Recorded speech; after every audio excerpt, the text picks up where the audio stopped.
Guys, this is an easy mode video showing an efficient method to farm the wins in the Last Stand expansion for the Division. As you know, if you're watching this, the Stand Taken trophy/achievement requires you to win 50 rounds of Last Stand. The trouble is, those matches are relatively hard to find nowadays, and when you do find one, it's full of people who have played the game for a very long time, are very good at it, and kill you merely by looking at you. Which is cool, good for them. If your main goal is to get the trophies done with the least amount of hassle, then this might be the video guide for you. Well, our first goal is we want fast wins for everybody that's boosting. And to do that requires that it be only us in the lobby. And by us, I mean the people who are trying to boost this trophy. We don't want to mix in with people who are playing the game for real. Let them play the game for real. Let's us figure out a way to efficiently farm these wins. So there are some requirements in order to meet those goals.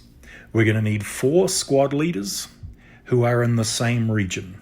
And then we're going to need 12 squad members from any region for a total of 16 people, which is the amount of people you need to start a match of the Last Stand. There's one extra requirement in here that I think is quite important, and that is that one of those 16 people needs to be the director. This person is the person that organizes things, is tracking the wins, is managing the wins, is saying who's staying and who's leaving matches. You need those 16 people following the direction of the director who's going to make the session work. Okay, let's talk about regions. As I said, you need 4 squad leaders who are from the same region. Any region will do, so long as it's the same region for those same 4 squad leaders. If your 4 squad leaders are from EU or US, then you will need to do these farm sessions in very quiet times for that region, very early or very late.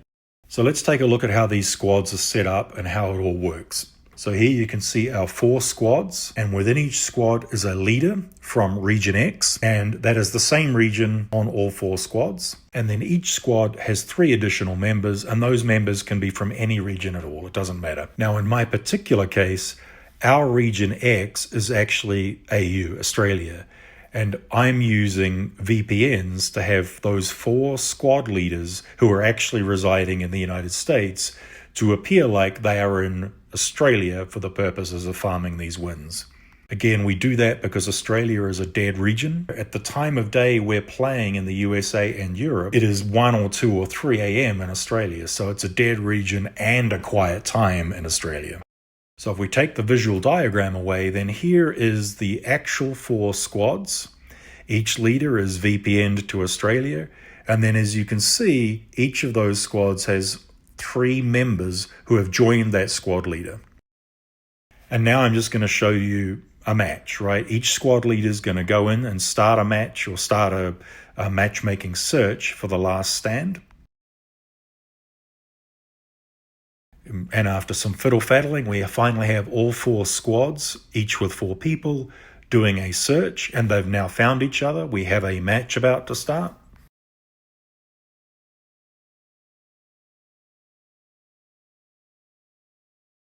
And then immediately, 2 of those squads who are on the same team are going to leave the match, meaning the remaining 2 squads who are on the other team will immediately win the match via forfeit. This means 8 people then got one of their 50 wins required for Last Stand.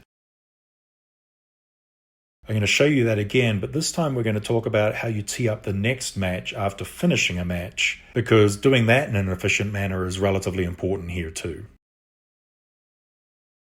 Now, what happens when they win is what we want to talk about here. The people that won the match stay in matchmaking. The people who lost the match and left, as quick as they can, rejoin on their squad leader. And once all 3 have rejoined, then the squad leader can begin another matchmaking search. Note that this strategy of the winners staying in the match really only works effectively if you are in a dead region or a very quiet time of night when you're quite confident people playing the game for real aren't going to slip in and get in that lobby. Now I want to talk about actually managing the wins. This is fairly non-trivial too, and this is where the director or the boss or the jefe really needs to do their thing. So as you can see, the arrows are showing the 4 squad leaders, and the screens are showing 4 separate individual squads. But when the game actually starts, it's going to make 2 teams and randomly assign 2 squads to each team. And who gets matched up with who on a particular team, you don't know until the game decides it and shows you on the screen. So ahead of time, you need to know which single squad you definitely want to get a win. So in our case, that's the squad with the leader 6 Socks. They're definitely going to get a win. And so here we are, the game has done the matching for us, and we can see that the squad we definitely want to get the win for, 6 Socks, is paired up with 6 AU. So it is that team, those 2 squads that are going to win, meaning the other 2 squads, Hook and 6NZ, are the ones that are going to leave.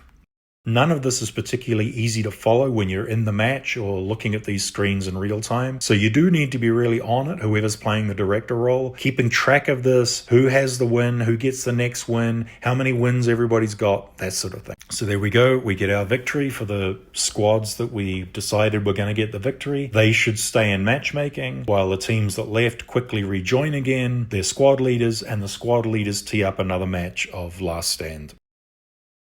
Okay, so what are the things that can go wrong during all of this, and how do you address that? So the first thing that can go wrong or go slow is the rejoin process of people joining their squad leader after they've left the previous match. As you can see in the video, our group's pretty good. They're in pretty quick, but the director will need to be on that, just keeping track of who's not rejoined, why they're not rejoined, are they rejoining, that sort of thing. Another thing that can go wrong is when the squad leader is rejoining the match, the members will get a prompt to press R3 to confirm that they want to join the match.